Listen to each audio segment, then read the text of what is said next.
Hello दोस्तों, कैसे हैं आप सब। राम जी की पाठशाला में आपका बहुत बहुत स्वागत है। उम्मीद करता हूँ आप सब अच्छे होंगे और आपकी तैयारी भी बहुत ही बेहतर ढंग से चल रही होगी। जैसा आप सबको बताया, हम लोग हिंदी व्याकरण में संधि प्रकरण को समझ रहे हैं और अब तक हमने स्वर संधि एवं उसके पांचों प्रकारों को जान लिया है। आज संधि के अंतर्गत जो दूसरा महत्वपूर्ण भाग है व्यंजन संधि, उसका शुभारंभ हम करने जा रहे हैं। और कोई ट्रिक नहीं, ठीक है। आप लोग ट्रिक ढूंढते रहते हैं, किसी ट्रिक से नहीं, बिल्कुल बेसिक फंडा से मैं आपको समझाऊंगा। यदि आपको ये बेसिक फंडा समझ में आ गया तो आपको जीवन पर्यंत कभी भी संधि पढ़ने की आवश्यकता नहीं पड़ेगी। तो चलिए बिना देरी किए आप एक बार इसका स्क्रीनशॉट ले लीजिए, फिर मैं आपको एक्सप्लेन करना शुरू करता हूं। देखो, संधि क्या होता है। संधि तीन प्रकार की होती है। स्वर संधि होती है, व्यंजन होती है, विसर्ग होती है।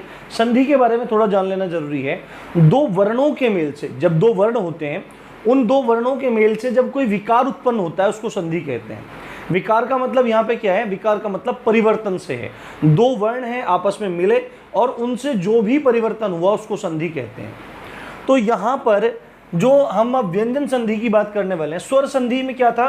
स्वर संधि में क्या था कि जब स्वर के बाद स्वर आए, जब स्वर के बाद स्वर आए तो वह स्वर संधि थी। उसके बाद हमने उसमें अलग अलग उसके वो पढ़े, दीर्घ पढ़ी, गुण पढ़ी, वृद्धि पढ़ी, अयादि पढ़ी, ठीक है। इस तरह से पांचों की पांचों हमने पढ़ी उसमें, ठीक है। यण पढ़ी, तो पांच, उसमें पांचों संधियां पढ़ी। उसके बाद हम व्यंजन संधि पे आ जाते हैं और इनके धीरे धीरे रूल्स को समझने की कोशिश करते हैं।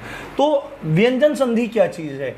व्यंजन के बाद यदि स्वर या व्यंजन आए, देखो क्या चीज है संधि। क्या है? कोई वर्ण है और उसके बाद फिर से कोई वर्ण आए, तो इनसे दोनों से जो भी विकार उत्पन्न होगा उसको क्या कहेंगे? संधि कहेंगे। अब स्वर संधि में क्या था? जैसे अ के बाद आ गया या आ गया, इसमें था। परंतु अब इसमें क्या है? व्यंजन संधि में क्या है? व्यंजन संधि में है कि जैसे व्यंजन है हमारा क, और उसके बाद या तो स्वर आ जाए या फिर क्या आ जाए, या कोई व्यंजन ही आ जाए। इस तरह से कोई व्यंजन आ जाए तो उसको क्या बोलेंगे हम लोग? उसको बोलेंगे व्यंजन संधि। व्यंजन के बाद यदि स्वर या व्यंजन आए और उससे जो परिवर्तन या विकार उत्पन्न हो उसको कहते हैं क्या? व्यंजन संधि। व्यंजन के बाद यदि स्वर आए या व्यंजन आ जाए तो उससे जो विकार या परिवर्तन उत्पन्न होगा उसको क्या बोलेंगे हम? उसको बोलेंगे हम व्यंजन संधि। अब इस व्यंजन संधि में भी अलग अलग नियम हैं।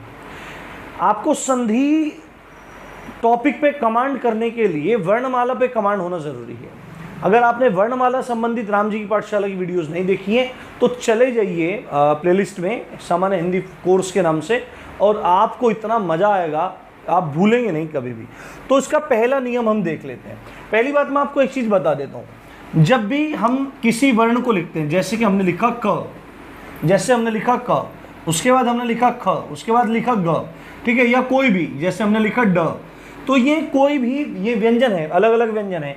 तो ये जो व्यंजन होते हैं, देखो बोला कैसे जा रहा है? क बोला जा रहा है, क, यानी कि इसमें अ की ध्वनि आ रही है। इसमें क्या आ रही है? अ की ध्वनि आ रही है।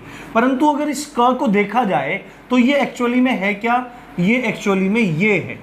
क्या चीज है? एक्चुअली में ये है, क है। यानी कि क का जो शुद्ध रूप है, क का जो शुद्ध रूप है वो ये हुआ जिसके नीचे हलंत लगा हुआ है। इसको हल भी कहते हैं और हलंत भी कहते हैं, और मलयालम में इसको चंद्रिका कहते हैं। ऐसे कुछ था, वो थोड़ा अभी मेरे दिमाग से निकल रहा है। तो मलयालम का तो अपने को पढ़ना नहीं है, हिंदी का पढ़ना है, तो इसको हलंत कहते हैं। तो यदि किसी व्यंजन में से हम क्या कर लें? अ को हटा दें, यदि किसी व्यंजन में से हम अ को हटा दें तो उसके बाद हमको उस व्यंजन का शुद्ध रूप प्राप्त होता है। उसको क्या प्राप्त होता है? शुद्ध रूप प्राप्त होता है, जिसको हल रूप भी कहते हैं। क्या कहते हैं? हल रूप कहते हैं। शुद्ध रूप या हल रूप कहते हैं। नीचे क्या लगा रहता है? हलंत लगा रहता है। और इसका मतलब क्या है कि जो वर्ण है ना वो आधा है। इसका मतलब क्या है? वो वर्ण आधा है। अगर ख ऐसे लिखा है तो पूरा है, और ख अगर ऐसे लिखा है तो इसका मतलब ये है बस आधा। अगर हलंत लगा हुआ है तो उसका मतलब आधा है, और इसको क्या माना जाएगा? इसको हल रूप कहा जाता है। उम्मीद करता हूं आपको पूरा का पूरा ये बात समझ में आ गया होगा, क्योंकि इसकी अभी आगे आवश्यकता पड़ने वाली है। अब देखो, सिंपली एक चीज समझनी है। पहला नियम क्या है? व्यंजन संधि का पहला नियम क्या है कि किसी वर्ग के प्रथम वर्ण का, किसी वर्ग के, कौन से वर्ग की बात हो रही है? हमारे पास जो वर्णमाला है उसमें जैसे ही हम व्यंजन भाग में जाते हैं तो हमारे पास कितने तरह के व्यंजन आते हैं बताइए। सबसे पहले हमारे पास व्यंजन आते हैं स्पर्श व्यंजन, ठीक है। उसके बाद अंतस्थ व्यंजन आते हैं, ऊष्म व्यंजन आते हैं, उक्षिप्त व्यंजन आते हैं, संयुक्त व्यंजन आते हैं। तो सबसे पहले होते हैं स्पर्श व्यंजन। स्पर्श व्यंजन वो व्यंजन होते हैं जिनके उच्चारण में मुख के किसी न किसी भाग में वायु स्पर्श करती है, वायु हवा जो है स्पर्श करती है, उसको स्पर्श व्यंजन कहते हैं। तो पांच वर्ग होते हैं स्पर्श व्यंजनों के, 5 वर्ग होते हैं। क वर्ग होता है, च वर्ग होता है, ट वर्ग होता है, त वर्ग होता है और प वर्ग होता है। क ख ग घ अंग, च छ ज झ ञ, ट ठ ड ढ न, त थ द ध न, प फ ब भ म। ये 25 हुए, ये 25 हुए हमारे स्पर्श व्यंजन।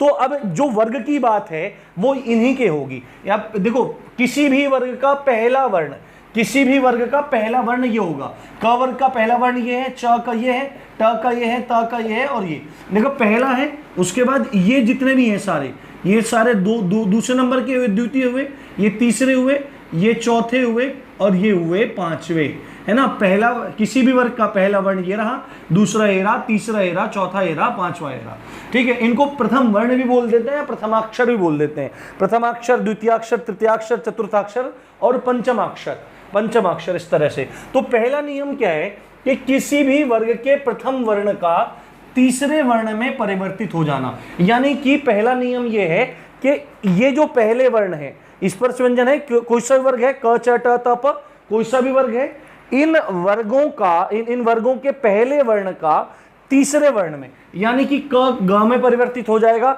च ज में परिवर्तित हो जाएगा, ट ड में परिवर्तित हो जाएगा, त द में और प ब में परिवर्तित हो जाएगा। तो ये पहला नियम है, किसी भी वर्ग के प्रथम वर्ण का तीसरे वर्ण में परिवर्तित हो जाना। कब होगा वो हम यहां पे समझेंगे। अब देखो यहां पे लिखा हुआ है प्रथम वर्ण। प्रथम वर्ण क्या है उधर देखो, क च ट त प, क च ट त प, कचट तप है ना।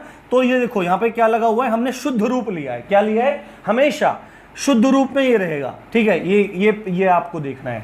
अगर इन प्रथम वर्णों के साथ में, कब, हमारा नियम क्या है कि प्रथम वर्ण तीसरे वर्ण में परिवर्तित हो जाएगा, ये नियम है। पर परिवर्तित कब होगा ये हमको देखना है। अब ये प्रथम वर्ण है, यदि इस प्रथम वर्ण के साथ पहली कंडीशन है कोई स्वर आ जाए, इस प्रथम वर्ण के साथ में कोई स्वर आ जाए, है ना, अ से लेकर और औ तक कोई भी स्वर आ जाए तो वह परिवर्तित हो जाएगा, ठीक है। किसमें, अगर प्रथम वर्ण के साथ में कोई स्वर आ जाए तो तीसरे वर्ण में परिवर्तित हो जाएगा।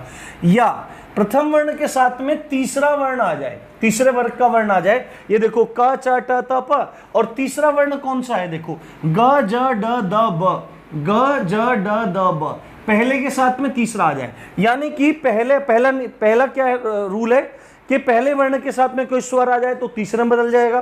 पहले वर्ण के साथ तीसरे वर्ण आ जाए, पहले वर्ण के साथ में तीसरा वर्ण आ जाए तो भी तीसरे में परिवर्तित हो जाएगा। पहले वर्ण के साथ में, प्लस का सिंबल मैंने यहाँ पे बनाया है, पहले वर्ण के साथ में चौथा वर्ण आ जाए, यानी घ ज ढ घ और ध और भ, इनमें से कोई सा भी आ जाए तो भी तीसरे में परिवर्तित हो जाएगा। या अंतस्थ व्यंजन जिसमें य र ल व, इनमें से कोई सा आ जाए तो प्रथम वर्ण किस में परिवर्तित हो जाएगा, तीसरे में परिवर्तित हो जाएगा। क्या हो जाएगा, देखो यहाँ पे लिखा है प्रथम वर्ण परिवर्तित हो जाएगा तीसरे में। यानी कि अगर ये चारों कंडीशन आ जाए तो क परिवर्तित हो जाएगा ग में, च परिवर्तित हो जाएगा ज में, ट परिवर्तित हो जाएगा ड में, त परिवर्तित हो जाएगा द में और प परिवर्तित हो जाएगा ब में। ये आपको ध्यान रखना है यदि ये चारों की चारों कंडीशन आ जाएं। आई थिंक आपको बात समझ में आ रही होगी। अब हम इनका एग्जाम्पल लेके चलते हैं। और सबसे पहले क का ग में परिवर्तित हो जाना। अब किस में परिवर्तित होगा, ये जो पहला है ये तीसरे में ही तो परिवर्तित होगा, यही तो हमारा रूल है। इधर च वाला किस में हो जाएगा, ज में हो जाएगा, ट वाला इसमें हो जाएगा, तो द, ये त और द में हो जाएगा, प ब में परिवर्तित हो जाएगा। तो होगा कब, ये चारों कंडीशन, कोई स्वर आ जाए या तीसरा ही वर्ण आ जाए या चौथा वर्ण आ जाए या अंतस्थ व्यंजन आ जाए। अब हम समझना शुरू करते हैं कि क का ग में परिवर्तित हो जाना, क का ग में परिवर्तित हो जाना। तो सबसे पहला एग्जांपल है दिक प्लस गज, दिक प्लस गज। तो इसमें देखो ये शुद्ध रूप लिया जाएगा, हमेशा यहां पर शुद्ध रूप होगा, ठीक है। शुद्ध रूप होगा तो ही काम चलेगा। तो क आ गया और उसके बाद में ग आ गया। तो अभी क्या रूल था कि प्रथम वर्ण के साथ में यदि क्या आ जाए, तीसरा वर्ण आ जाए, तो तीसरे में, तो ग कौन सा है, तीसरा वर्ण है, तो किस में परिवर्तित हो जाएगा, ग में परिवर्तित हो जाएगा। और देखो इस ग में और इस ग में दोनों में अंतर है, ये है पूरा ग, यानी कि इसमें ग प्लस अ है और ये कंप्लीटली इस तरह से है, यानी कि अगर ये लगाए तो आधा ग है। क्या समझना है भाई, आधा ग है। तो क किस में परिवर्तित हो जाएगा, इसमें ग में परिवर्तित हो जाएगा, और यहां पर इस क की जगह क्या आ जाएगा, ग आ जाएगा, शब्द बन जाएगा दिग्गज। शब्द क्या बन जाएगा, दिग्गज, क्योंकि आधा ग है। ठीक है, दिग्गज, समझ में आई बात। उसके बाद दूसरा शब्द आया दिक् प्लस अंतर, क आया, और देखो पहले एग्जाम्पल में क्या हो रहा था, प्रथम वर्ण के साथ में तीसरा वर्ण आ रहा था। दूसरे एग्जाम्पल में क्या आ रहा है, क प्लस अ, यानी कि कोई स्वर आ गया है। यहां पर ये अ क्या है, स्वर है। तो जैसे ही प्रथम वर्ण के साथ में कोई स्वर आ जाएगा तो तीसरे वर्ण में परिवर्तित हो जाएगा, तो शब्द हमारे पास क्या बनेगा, दिगंत। अब आपको समझ में नहीं आ रहा होगा, यहां पर तो आधा था, तो यहां पर दिगंत कैसे हो गया सर, पूरा कैसे हो गया, तो समझने का प्रयास करो। ये शब्द हमारे पास बन गया दिग, ये क ग में परिवर्तित हो गया, आधे ग में दिग, और हमारे पास उधर शब्द क्या है, अंत है। हमारे पास उधर शब्द क्या है, अंत है।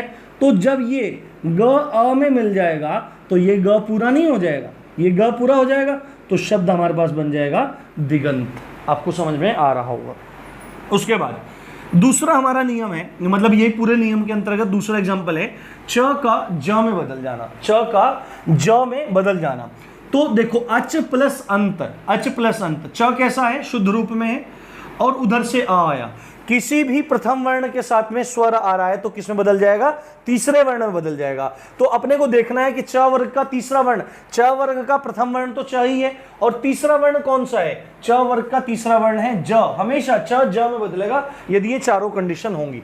तो यहाँ पे देखो च प्लस अ क्या हो जाएगा, ज हो जाएगा। और यहाँ पे आपको लग रहा होगा कि अजंत कैसे हो गया, तो ये ज आधा इसमें कन्वर्ट हुआ और प्लस उधर बचा हुआ है अंत, और जब ये दोनों आपस में मिल जाएंगे तो ज पूरा हो जाएगा और शब्द बन जाएगा अजंत। क्या बन जाएगा, अजंत बन जाएगा। उसी प्रकार शब्द है अच प्लस आदि, ये बहुत इंपॉर्टेंट है, यही घूम फिर के आएंगे, आपको इन्हीं का बार बार प्रैक्टिस करना है। अच प्लस आदि शब्द क्या है, अच प्लस आदि, तो च इसमें से आया और आ उधर से आया, तो च के बाद यानी कि प्रथम अक्षर के बाद कोई स्वर आ जाए तो तीसरे वर्ण में यानी कि ज में परिवर्तित हो जाएगा और शब्द बन जाएगा हमारा आजादी। कैसे बनेगा, अ ये च तो ज में परिवर्तित हो गया, ठीक है, और उधर क्या शब्द है, आदि, उधर शब्द है आदि, तो ज और आ मिल जाएगा तो पूरा ज हो जाएगा और शब्द बन जाएगा आजादी, शब्द बन जाएगा आजादी। उसके बाद तीसरा वाला है, अब ये है ट का ड में परिवर्तित हो जाना, ट का ड में परिवर्तित हो जाना, तो शब्द है षट प्लस आनन। अब षट प्लस आनन में कौन सा समास लगता है, षट है आनन जिनके, षट है, षड है आनन जिनके, शब्द बन जाएगा षडानन। ठीक है, षट है आनंद जिनके, छह हैं आनंद जिनके, कौन है, इसका मतलब कार्तिक है। कौन सा समास है, कमेंट में करके बताएंगे। एक चीज और है जो क में क से ग में परिवर्तित हो रहा है, इसका एक शब्द है दिग्विजय, शब्द है दिग्विजय। तो इस दिग्विजय का संधि विच्छेद आप मुझे कमेंट में करके बताएंगे। उसके बाद शब्द है ट का ड हो जाना, तो हमारे पास ट का तो ड ही होगा, देखो ट का ड ही होगा, प्रथम वर्ण तीसरे में परिवर्तित होगा, तो कौन सी, ये चारों कंडीशन में से कोई भी कंडीशन है तो हो जाएगा हमारा काम। तो षट प्लस आनन, तो षट में से ट आया शुद्ध रूप और उधर से आनन आया।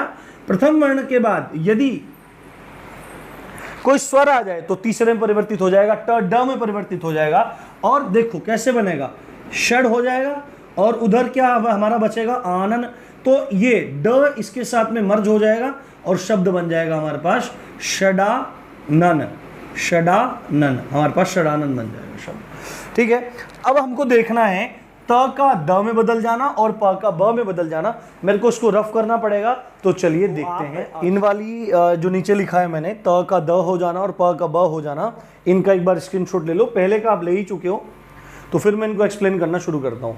देखो थोड़ा समय तो लगता है चीज़ों को समझने में, पर वो पत्थर की तरह मजबूत हो जाती हैं, दिमाग में जम जाती हैं सीमेंट की तरह से। तो अब तीसरा वाला देखो, क का ग होना समझ लिया, च का ज होना, ट का ड होना समझ लिया है। अब त का द होना समझते हैं। देखो शब्द है भगवत भजन, यानी कि भगवान का भजन, भगवत भजन। इसमें से क्या आया, त आया हमारा और उसके बाद भ आ गया, त आ गया हमारे पास, भ आ गया। देखो अभी तक हमने क्या क्या देखा था, स्वर वाला भी एग्जाम्पल देख लिया है और तीसरे वर्ण के भी एग्जाम्पल हमने देख लिए, तीसरे वर्ण के एग्जाम्पल भी हमने देख लिए हैं। अब दो एग्जाम्पल हमको देखने हैं कि प्रथम वर्ण के अक्षर के साथ, प्रथम वर्ण के साथ में चौथा वर्ण आए और अंतस्थ व्यंजन आए, तो चौथा वर्ण हमको देखने को मिल जाएगा। देखो चौथा वर्ण क्या है, भ है, वहां पे भी देख सकते हैं चौथा वर्ण भ है। तो भगवत में त है और भजन में यह आया। तो जब नियम क्या है, प्रथम वर्ण के साथ में चौथा वर्ण आ जाए तो तृतीय वर्ण में चेंज हो जाता है, तीसरे वर्ण में परिवर्तित हो जाता है। तो त द में बदल जाएगा। और कैसे उसमें बदलेगा, आइए इसमें हलंत आधे में बदल जाएगा। तो शब्द हो जाएगा भगवद भजन, शब्द हो जाएगा भगवत भजन। अब यहाँ पे सामान्यतः देखो क्या होता है, अगर ये वाला जो होता है ये स्वर होता है तो जुड़ जाता है, पूरा हो जाता है, पर ये भी यहाँ पे वर्ण है और यहाँ पे ये भी वर्ण है, तो ये ऐसे लिखा जाएगा। पर आपको इस चीज़ का ध्यान रखना है कि अगर ये चीज़ आपने हटा दी तो आपका आंसर गलत हो सकता है। उसके बाद शब्द है हमारा उत प्लस योग, हमारे पास शब्द है उत प्लस योग। तो देखो किसी भी प्रथम वर्ण के साथ में अंतस्थ व्यंजन आ जाए, य र ल व आ जाए, तो य आ गया तो त किसमें परिवर्तित हो जाएगा, द में परिवर्तित हो जाएगा। और देखो यहां पे क्या हो जाएगा, उद्योग, क्या हो जाएगा, त द में परिवर्तित हो गया उद्योग। और उद्योग को हम ऐसे भी लिखते हैं क्योंकि द और य मिलके द्य बन जाता है, विद्या वाला द्य, विद्यालय वाला द्य बन जाता है। ये आपको ध्यान रखना चाहिए, ठीक है। उसके बाद अब आखिरी रूल हमारा देख लेते हैं, प का ब में परिवर्तित हो जाना। तो शब्द है हमारे पास अप प्लस ज, अप प्लस ज, प आ गया हमारे पास और इधर आ गया ज। तो प्रथम वर्ण के साथ में यदि हमारा क्या आ जाए, ज कहां पे आ रहा है, देखो ज कहां पे आ रहा है हमारा, प्रथम वर्ण के साथ में हमारा क्या आ जाए, तीसरा वर्ण आ जाए। ये देखो तीसरा वर्ण आ गया, यहाँ पे प के साथ में हमारा तीसरा वर्ण आ गया। तो अब हमको क्या काम करना है, अब ये किस में परिवर्तित हो जाएगा, प परिवर्तित हो जाएगा ब में परिवर्तित, प ब में परिवर्तित हो जाएगा। ये आपको दिख रहा है, देखो प पहला वर्ण है और ये आपस में भी हो सकता है इस तरह से ना। सामान्यतः ऐसा ज्यादातर हमने देखा है कि एक ही वर्ण का परिवर्तित हो रहा था, एक ही वर्ण था, एक ही वर्ग का था। ये पहला वर्ण भी उसी वर्ग का था, तृतीय वर्ण भी उसी वर्ग का था, जो इनमें था, इनमें ऐसा आ रहा था। पर वो कोई भी चेंज भी हो सकता है। अब प वर्ग का पहला वर्ण आ गया और च वर्ग का तीसरा वर्ण आ गया, तो इनमें से कोई सा भी हो सकता है, ये आपको ध्यान रखना है। तो प किसमें बदल जाएगा, ब में बदल जाएगा। और ब भी कैसा, आधा। तो शब्द हो जाएगा हमारे पास अब्ज, हमारे पास क्या हो जाएगा, शब्द अब्ज। और इसको, ये किसका पर्यायवाची है, ये कमल का पर्यायवाची। अब्ज किसको कहते हैं, कमल को कहते हैं। उसके बाद देखो हमारा शब्द है सुप प्लस अंत। तो प आया, उधर से आ आया, प किसमें कन्वर्ट हो जाएगा, ब में कन्वर्ट हो जाएगा और शब्द बन जाएगा हमारे पास सुबंत। तो उम्मीद करता हूं आपको चीजें समझ में आ गई होंगी। अब कल अगला रूल पढ़ेंगे और उसके बाद 1-2 क्लासेस में इसको खत्म कर लेंगे। तो अगर आपको कंटेंट पसंद आया तो सब्सक्राइब किए बिना मत जाइए और अपने दोस्तों के साथ में शेयर कीजिए, लाइक कीजिए वीडियो को। आप देख रहे थे राम जी की पाठशाला, मैं हूं राम भारद्वाज। जय हिंद, जय भारत।